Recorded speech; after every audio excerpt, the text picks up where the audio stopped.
Last ఒక 3-4 months నుంచి రెగ్యులర్గా బోధన్, నవీపేట, ఎడపల్లి, నిర్మల్ వాటిలో ట్రాన్స్ఫార్మర్ థెఫ్ట్స్ అవుతున్నాయి.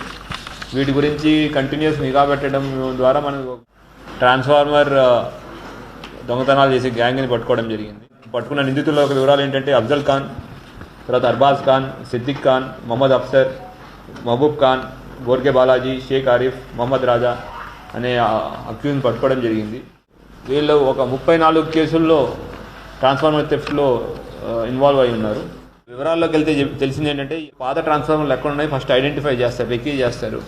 ఐడెంటిఫై చేసిన తర్వాత రాత్రిపూట వీళ్ళు గ్యాంగ్ మొత్తం వెళ్ళి ట్రాన్స్ఫార్మర్ని పగలగొట్టేసి పడేసి దాంట్లోనే ఈ కాపర్ కాయిల్ని తీసి దొంగతనం చేసుకెళ్తారు. ఇట్లా టోటల్ 34 కేసుల్లో సుమారు ఒక 8 నుంచి 10 క్వింటాల వరకు కాపర్ కాయిల్ దొంగతనం చేశారు. నిజామాబాద్లో ఏపీహెచ్బి కాలనీలో ఒక చిన్న రూమ్ తీసుకుని ఈ దొంగతనం చేసిన సామాన్లన్నీ అక్కడ పెట్టి ఒకసారి తీసుకెళ్ళి ఇట్లా అమ్మేవాళ్ళు. ఈ లోపల మన ఇన్ఫర్మేషన్ మీద వాటిని పట్టుకోవడం 1.2 quintals of copper coils recover చేయడం జరిగింది. తర్వాత 2,75,000 నగదును రికవర్ చేయడం జరిగింది.